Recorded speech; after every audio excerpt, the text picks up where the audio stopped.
제가 2018년도에 입당할 당시만 해도 꽤 여리여리했었는데요. 어찌나 사랑해 주시는지 지금은 쌀 2마지기를 짊어지고 가도 튼튼하겠다고 굉장히 건강해졌거든요. 농담했는데 한 분도 안 오시네요, 선배님들. 오늘 이 자리에 와서 선배님들 좋은 말씀 좀 제가 귀담아가고, 제가 이번에 꼭 수석 최고위원 하고 싶거든요. 예, 그냥 혹시 선배님들 제가 조금 대바라진 질문일 수 있으나 여기 개주 있으십니까? 개주? 네, 누구누구 개파. 저는 주가 있네. 홍준표 개라고 하시는데, 저는 그 선배님들께 제가 좀 거꾸로 여쭈겠습니다. 최고위원이 되면 어떻게 하면 이런 좀 밖에서 보시는 줄 세우기나 개파주의 이런 근을 어떻게 지을 수 있겠습니까? 제가 배현진계를 만들까요? 네, 그렇게 그때도 홍 대표께서 한 5분 정도 얘기하고 질문해라 라고 떠올랐어. 예. 근데 역시 배현진 의원이 또 그런 식으로 하는 거 보면 홍준표를 닮긴 닮았구나. 아닙니다. 저 너무 결이 다른 말씀입니다. 대표해라. 그냥 바로 이어서.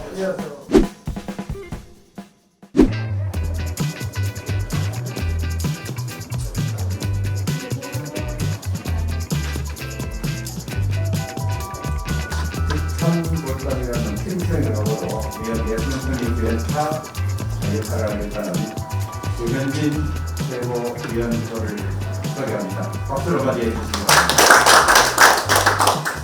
말띠에 하시고 대화를 나눌 수 있는 시간을. 저도 이제 여기 불러주시니까 너무 감사드립니다. 진작에 와서 사실은 먼저 인사 올렸어야 되는데요. 다른 많은 선배님들과 또 당대표 후보님들 먼저 말씀 나누셔서 언제 한번 불러주시나 하고 목 빠지게 기다리고 있었습니다. 선배님들과 함께 참 어려운 시간 보내면서 겨우겨우 제가 오늘 송파을에 이제 국회의원이라는 이제 직함을 달고 저도 다시 이제 일하는 자리에 나올 수 있었는데, 오늘 함께 하시는 선배님들 얼굴 뵙는 것만으로도 제가 참 힘이 납니다. 오늘 사실 와서 발제 말씀을 올리려고 온 건 아닙니다. 비전 발표에도 있고요, 합동 연설에도 있고요. 제가 그간에 여러 차례 똑같은 말씀을 아마 계속해서 드릴 거기 때문에 오늘 이 자리에 와서 선배님들 좋은 말씀 좀 제가 귀담아가고, 제가 이번에 꼭 수석 최고위원 하고 싶거든요. 예, 그냥 그 이유도 함께 말씀드리면서 염려하신 부분을 좀 불식시키고 제대로 일할 수 있겠다라는 그런 어떤 확신을 좀 심어드리고 싶어서 오늘 감사하게 이 초청해주신 자리에 오게 됐습니다. 제가 MBC를 떠났을 때 참 당이 가장 어려웠던 시기였잖아요. 선배님들께서 아마 제일 격렬하게 국회 생활을 하실 그 시기였던 것 같습니다. 저도 돌아보니까 어느덧 이제 4년 가까이 시간이 지났고, 처음에는 제가 당에 와서 당을 도와드리러 왔다라고 조금 교만하게 생각을 했던 것 같습니다. 그런데 지나고 보니까 저한테 그 시간이, 제가 한 10년 가까이 MBC에서 참 많은 상처를 받으면서 깊이 배어 있었던 그 상처들을 단기간 안에 당과 당원들을 통해서 이제 치유할 수 있었고, 거기에 더불어서 사회에서 봉사할 수 있는 이런 중요한 자리까지 또 주셔서 제가 참 요새 감사하게 생각하고 있습니다. 서울시장 선거를 치르면서 저희가 앞으로 더 통합하고 변화하고, 그리고 과거 우리가 지키려던 그 가치들을 어떻게 더 빛나게 하면 좋을지 고민을 하다가, 제가 이제까지는 주로 선배님들께서 앵커 출신이니까 대변인으로 많이 이제 불러주셨거든요. 대변인이 아니라 당의 당당한 청년 정치인이자 함께 그 고난의 세월을 보냈던 그 어려운 시기를 대변할 수 있는 신진 정치인으로 앞에 나가서 말씀을 좀 올려야겠다라고 결심을 하고 최고위원에 도전하게 됐습니다. 오늘 뭐 제 말씀은 이 정도로 줄이고, 선배님들께서 이 과정 중에 꼭 이것만은 챙겨서 선거운동 해라, 당원들께 말씀 이렇게 드려라, 혹은 이런 부분이 염려된다라고 말씀 주시면 거기에 관해서 좀 자유롭게 저의 생각도 말씀 올리면 어떨까 싶은데요. 괜찮으시겠습니까? 맞습니다. 하세요. 예. 자, 그러면은 질의응답 반응 순서로 진행을 하겠습니다. 먼저 질의하실 분. 나는 이런 것들은 뭔가 좀 해야 되겠다라고 생각하고 나왔을 것 같은데요. 예. 그 부분에 대해서 말씀을 해주시고 그 다음에 이제 그 대표와 예. 그 세무위원 간의 의견이 충돌할 때 예. 질문해 주셔서 감사드립니다. 그 말씀하신 대로 제가 지켜봐온 당의 운영도 단일 지도 체제에서는 당 대표의 그 권위와 목소리가 압도적으로 당 운영에 반영되는 걸로 저도 보아왔습니다. 그래서 제가 제 커리어에 수석자 달고 싶어서 수석 최고위원 하고 싶습니다 말씀드린 것이 아니라 젊은 정치인으로서의 저의 목소리 그리고 지금까지 함께해온 당원들의 목소리를 좀 그래도 제대로 반영을 하려면 수석 최고위원은 돼야겠다. 그 제 목소리를 좀 더 힘있게 키워야겠다라는 말씀으로 올린 거고요. 첫 번째는 이번 그 지도부의 구성의 가장 그 중요한 목표, 이 시험 과목이 저는 대선 승리라고 생각합니다.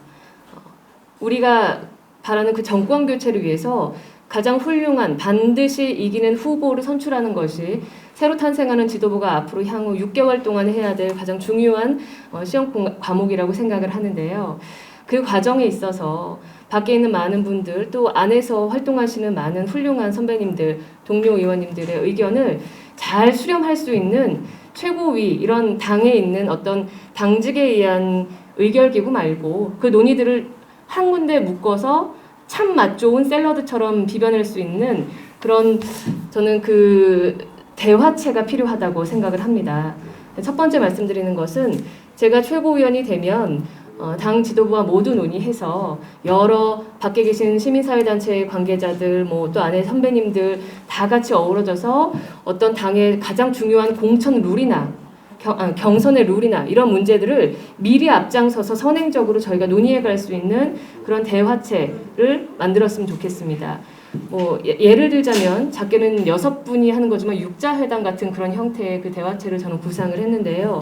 이 또한 물론 저 혼자는 절대 할 수 없는 것이기 때문에 그 자리로 좀 보내주시면 열심히 노력을 해서 설득도 하고 해서 꼭 만들어내도록 하겠습니다. 두 번째는 당 대표와의 관계 설정에 관한 문제인데요. 대표와 대립하고 뭐 제 목소리를 들어주지 않는다고 다투고 이럴 생각은 저는 추호도 없습니다.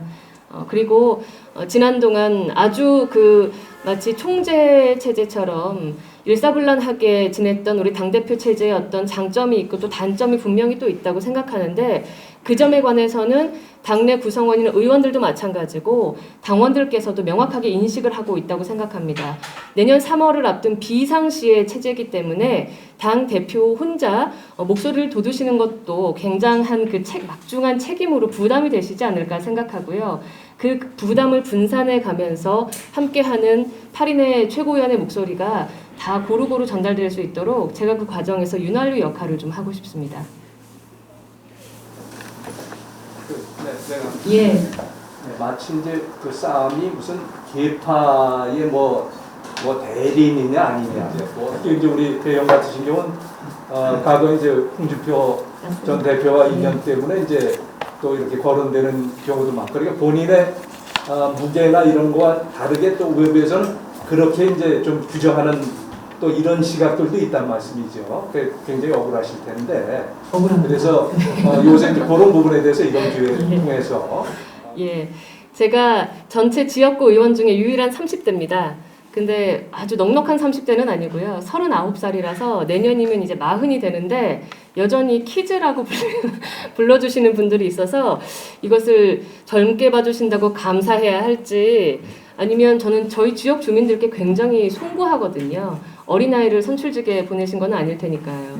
그런데 당에 오고 나니까 습관적으로 이 누구누구 개가 되기를 좀 많이 바라시는 것 같았어요.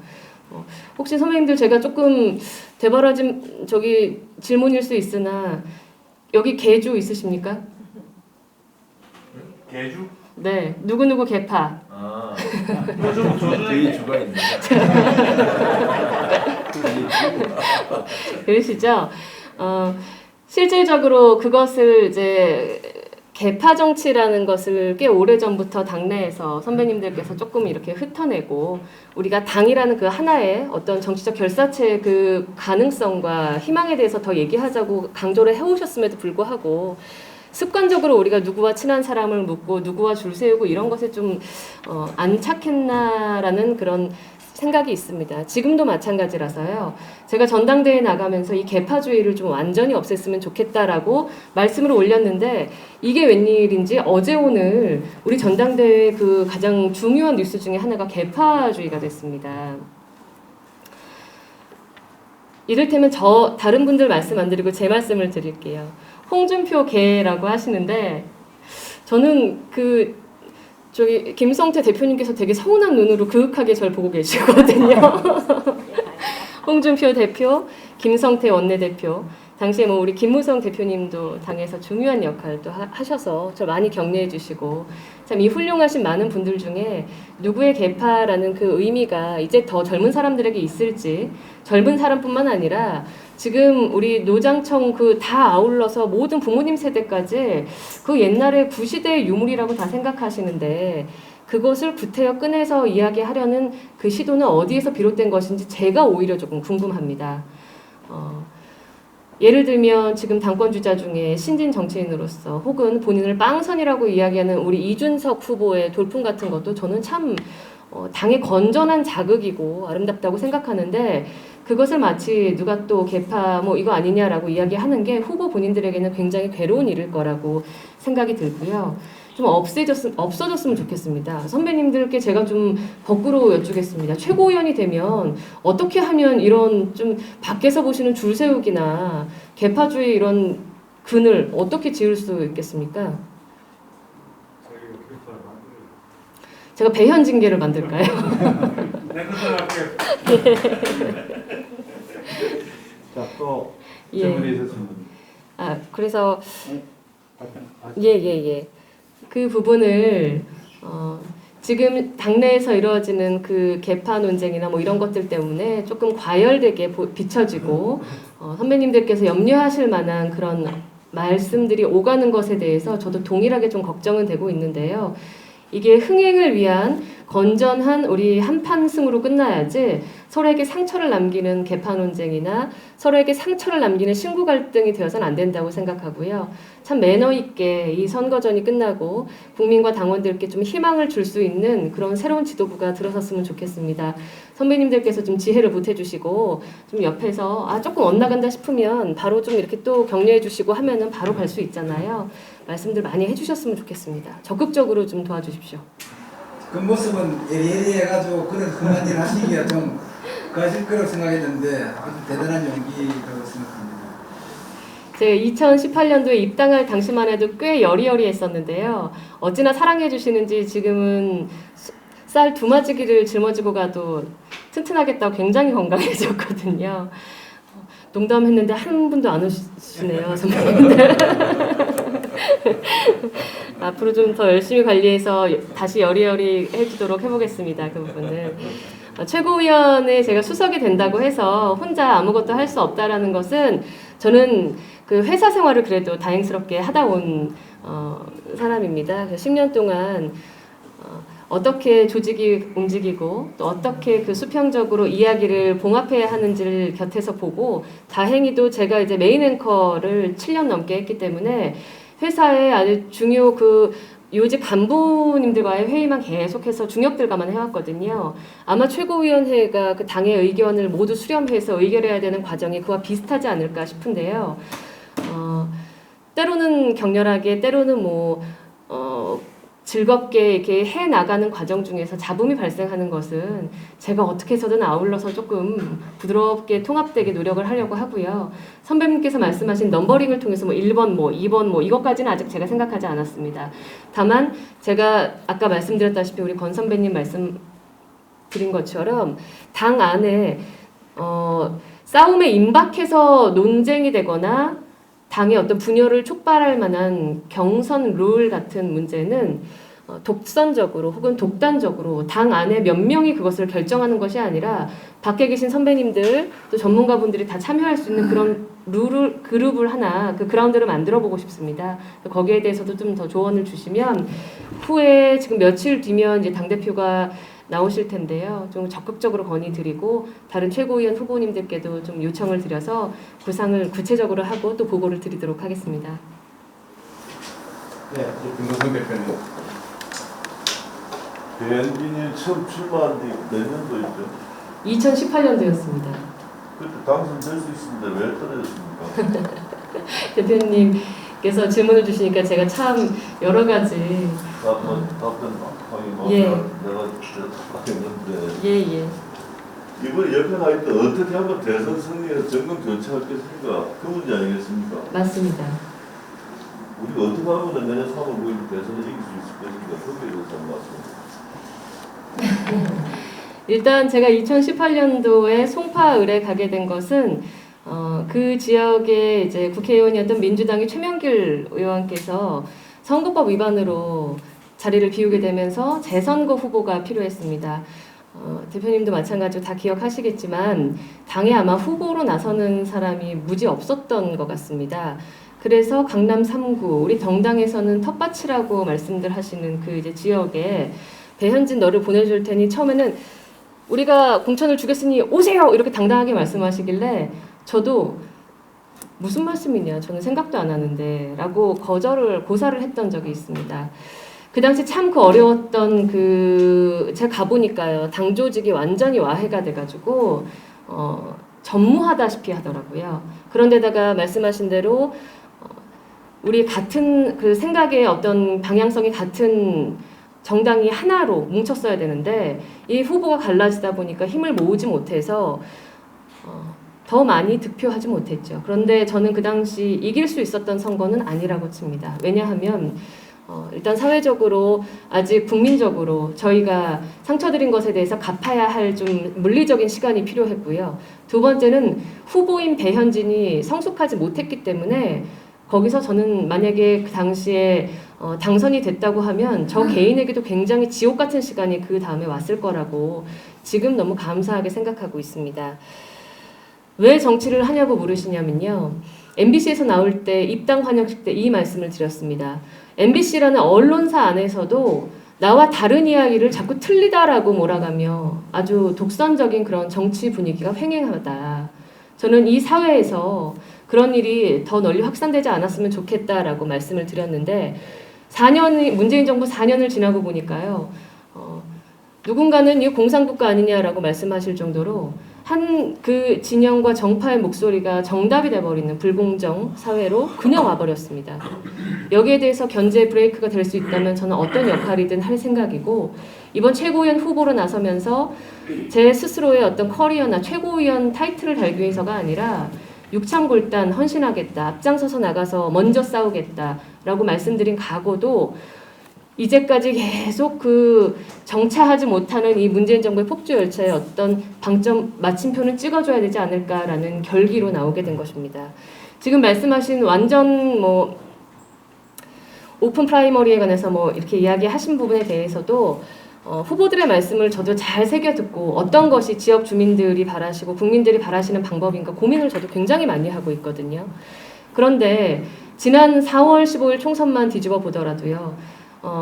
대표님께서 말씀하셨던 우리가 그래도 역사가 있는 정당인데 그 정당에서 공천이 과연 국민과 당원이 납득할 만큼 그렇게 이루어졌느냐.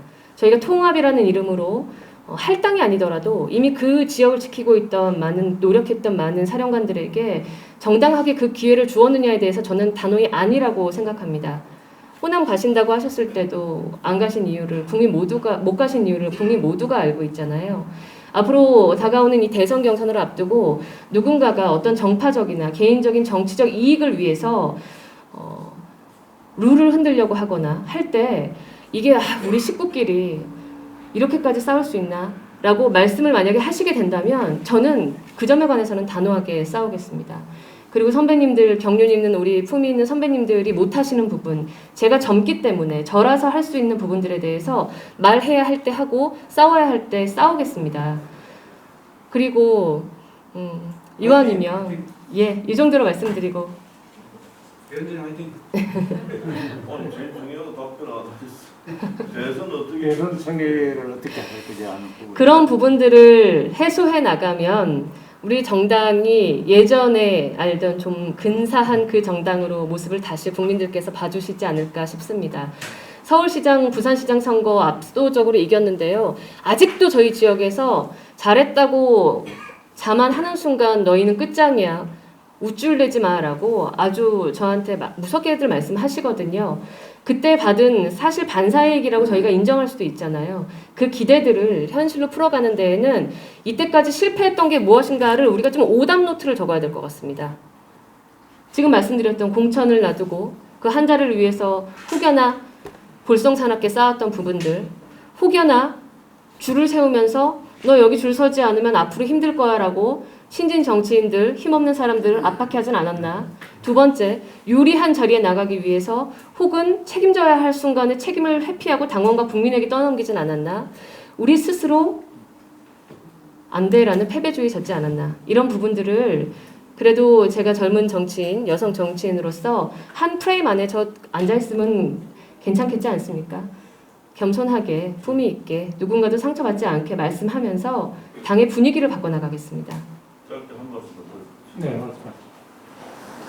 대선 이기기 위해서는 야권 후보 단일화 이외에는 아무 길이 없습니다. 당연한 말씀입니다. 근데 그 답이 나오면 어떻게 됐는지 그 말씀 안 하셔서 예. 말씀드리는데 하여튼 반문재인 연대 야권 후보 단일화 이외에는 길이 없다는 것을 꼭 관철시키겠습니다. 명심하겠습니다. 야권 후보 단일화도 말씀 올리자면 아마 지금 후보들께서 말씀하시는 여러 방안 내가 친하기 때문에 혹은 뭐 여러 이유로 과거에 연이 있어서 이 정도로는 되지 않을 거라고 생각하고요. 지금 제가 올리는 말씀, 당의 분위기를 전환해야 한다라는 그 말씀이 조금 너무 추상적인 이야기 아니냐라고 하실 텐데 무대가 근사해져야지 그분들도 들어오실 생각을 하지 누가 친하다고 해서 우리 당 안에 후보로 절대 들어오실 생각 안 할 것 같거든요. 그래서 선배님들께 잘 여쭤가면서 열심히 겸손하게 일하겠습니다. 가장 먼저 의결할 것이 무엇이냐라는 질문에는 뭐 불편하신 선배님들 있으실 줄 압니다만 이렇게 말씀드리겠습니다. 홍준표 대표의 복당 문제가 저희 서울시당에서 그 전원 동의하에 중앙당으로 송부됐는데 계류됐습니다.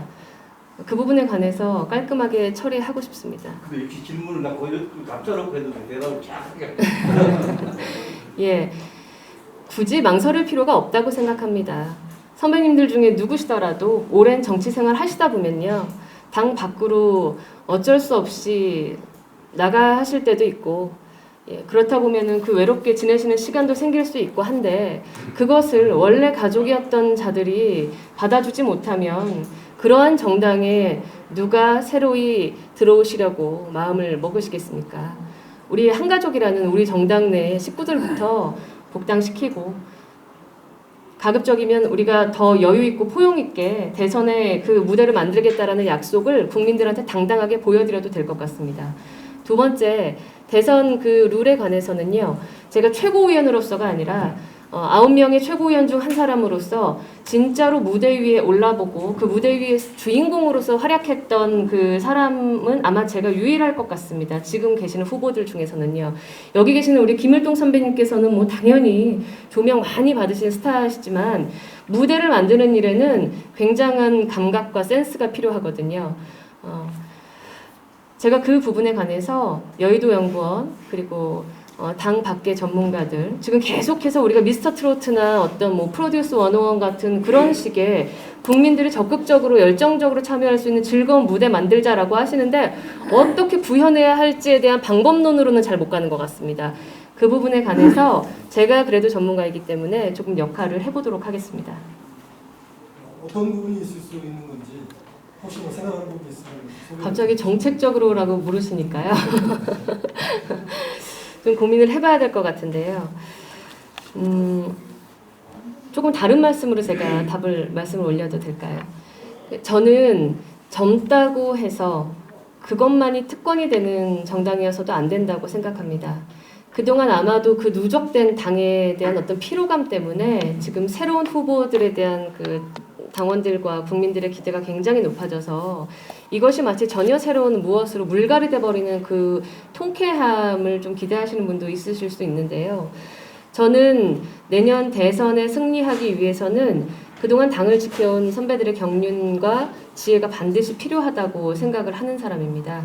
그래서 지금은 흥행을 위해서 전당대의 모습이 마치 신구 갈등으로 그려지고 있지만 건강한 과도기적 현상이라고 생각을 하고 노장청 선배들의 어떤 경륜과 경험, 지혜와 또 저희의 그 패기, 솔직히 많이 가진 게 없기 때문에 무서울 게 별로 없거든요, 저희가. 그래서 그런 것들이 잘 조화되는 뭐 최고위원 회의뿐만 아니라 당이 되었으면 좋겠다라는 바람을 가지고 있고요.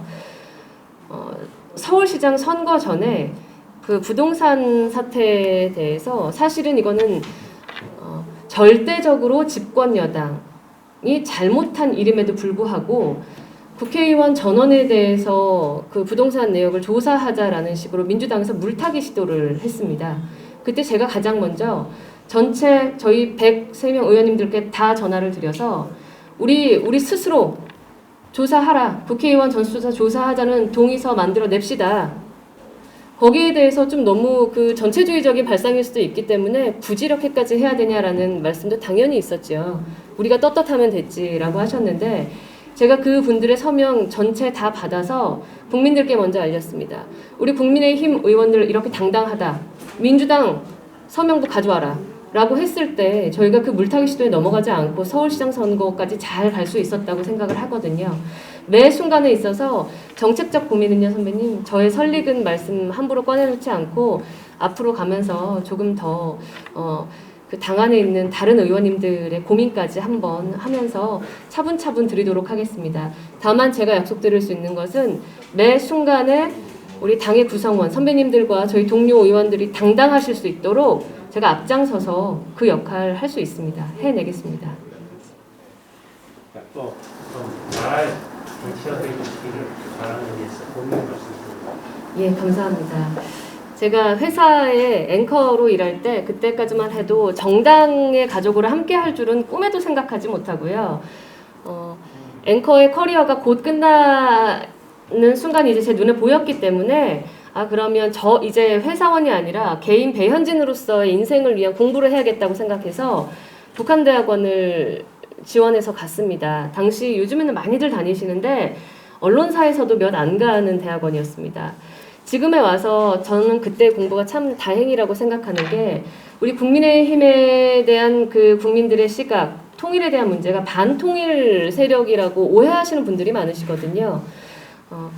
그렇지 않다라는 것 지금 말씀 주신 것들 잘 유념해서 통일을 지향하지만 국민들이 납득하실 만한 상식적인 이게 뭐 일방적인 퍼주기나 뭐 이런 모습들이 아니라 상식적인 방법으로 그리고 다투지 않는 잘 화합하는 그런 평화로운 모습으로 우리가 통일 문제를 다룰 수 있다라는 면도 저도 공부해 가면서 또 당 안에 전문가들이 많으시기 때문에 많이 여쭤가면서 또 노력하겠습니다. 감사합니다.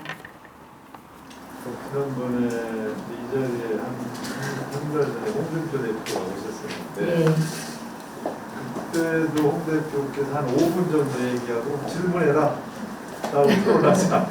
예. 근데 역시 배현진 의원이 또 그런 식으로 하는 거 보면 홍준표를 닮긴 닮았구나.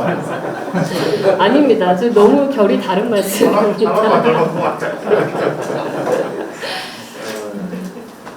그래서 배현진표 무슨 브랜드 가치가 있는 뭐를 하나 얘기를 해야 되는 거 아닌가. 선배님. 들어요. 제가 좀 억울한 마음이 듭니다. 사실은 오늘 브리핑을 저기 앞서 하라고 말씀 다 하셨습니까? 하라고 하셔서 저도 밤새도록 이렇게 되게 많이 준비했거든요. 그런데 선배님들께 인사드리면서 딱 얼굴 눈빛을 마주하고 보니까 제가 공자왈 맹자왈 할 계제는 아니다 싶어서 좋은 말씀 듣고 가야겠다라는 생각으로 제 앞에 말씀을 줄인 거고요. 당이 지금 전당대회라는 것, 특히 우리가 이 비이상한 대선을 앞둔 전당대회에서 저희 당의 거대 담론이 사실은 이렇게 부각돼서 우리가 선배님들 지금 계속 거기에 갈증이 있으시잖아요. 어떤 방향성으로 당 지도부가 꾸려져야 한다라는 이야기가 논의돼야 되는데 그것이 아니라 정권 교체를 위한 어떤 그런 담론이 아니라 세대 교체 양상으로 지금 좀 약간 비루하게 싸움이 좁혀져 가지고요. 저도 굉장히 안타까운 마음입니다. 아마도 이것은 그동안 과거 선배님들께서 많은 또 노력을 하고 그동안 훌륭하게 의정해 오셨지만 그 가운데 당원과 국민이 보기에 지도부 혹은 책임져야 할 자리에 있는 분들께서 조금 때로는 비겁한 모습, 때로는 좀 책임을 회피하는 모습을 보이시지 않았나. 거기에 대한 어떤 축적된 피로감이 아예 그러면 새물로 바꿔보자라는 그 갈등으로 터져 나와서 지금 주목되지 않아도 되는 논쟁까지 벌어지게 된 것 아닌가, 저는 그런 생각을 했습니다. 아까 세 가지를 말씀드렸습니다. 당내 기회주의, 유리한 자리만 찾아가려고 하는 당내 기회주의, 그리고 계파주의, 새로 들어온 누구라도 줄 세워서 너 내 말 잘 들으면 해준다라고 하는 그 옛날 구태스러운 그 계파주의, 그리고 우리는 잘 안 될 것 같아 라는 아직 그 3, 4년 전에 상처에 갇혀서 스스로를 폄하하는 패배주의, 이 세 가지를 불식시키기 위해서 제가 지금처럼 선배님들에게 좀 더 명랑하게 말씀 올리듯이 당원들을 현장에서 찾아뵙고 이것들 흩어지고 있다. 우리 당내 의원들 사이에서도 이것들 우리 불식시키자라는 노력하겠다라고 말씀드린 거고요. 이미 큰 방향이 문재인 정부의 정권은 그만 이제 내려야 된다라고, 저는 물줄기는 잡혔다라고 생각합니다.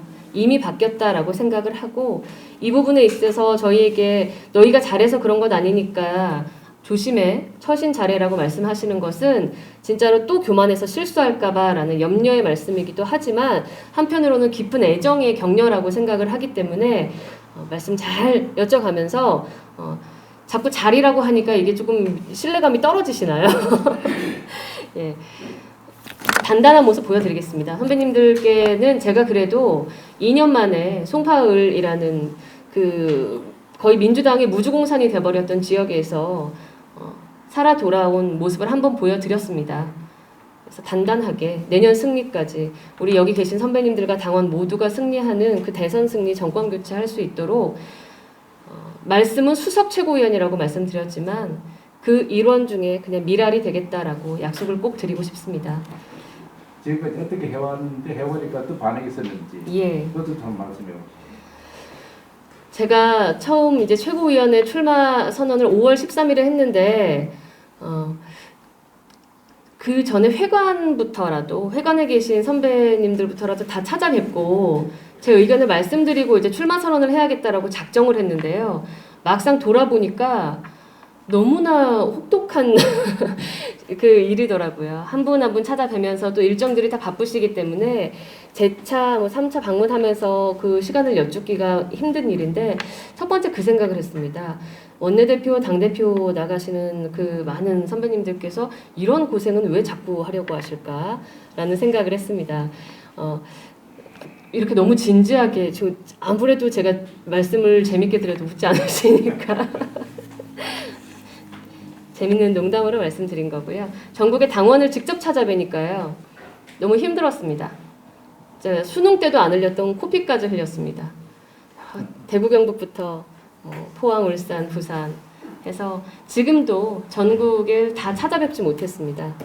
이런 혹독한 과정 중에도 코로나라는 그 저희 장애물 때문에 한 번에 많은 당원들을 한 자리에 모셔서 뵐 수가 없는 게 제가 참 원통했는데 다행히도 제가 고통스러웠던 그 MBC의 시간이 있긴 했지만 MBC라는 회사가 저한테 준 자산은 TV 앞에 섰던 익숙한 앵커라는 인지도입니다.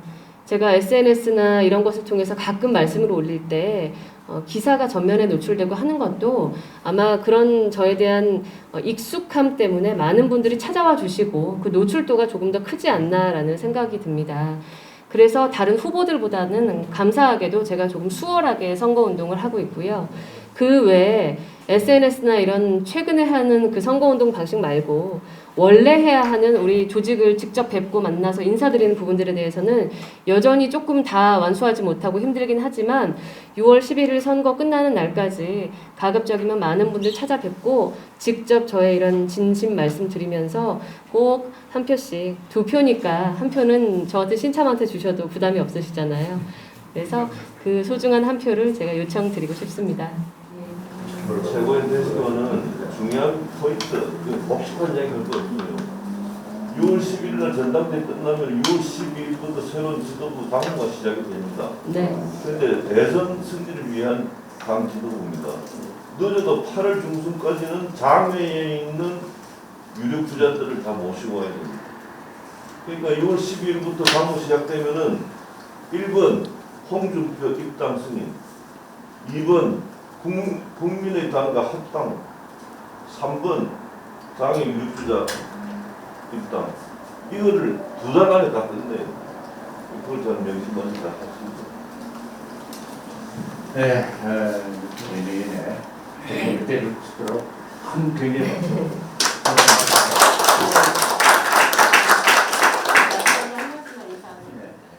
지금 말씀 주신 복당, 합당, 그다음에 영입은 저도 그 순서로 잘 새기고 있습니다. 그 말씀 주신 거 제가 역할을 할 수 있도록 노력하겠습니다. 오늘 오랜만에 모처럼 선배님들께 이렇게 또 격려 말씀도 듣고 해야 한다는 숙제도 많이 주셔서 제가 참 생각했던 것보다 더 많이 뿌듯하게 안고 가는데요. 앞으로도 많이 가르쳐 주시고 새로움과 무례함을 혼동하지 않는 앞으로도 그런 모습 보여드리겠습니다. 예의 바르게 당원 앞에서든 선배님들 앞에서든 품위 있게 그렇게 역할하도록 하겠습니다. 앞으로 많이 지켜봐 주셨으면 좋겠습니다. 고맙습니다.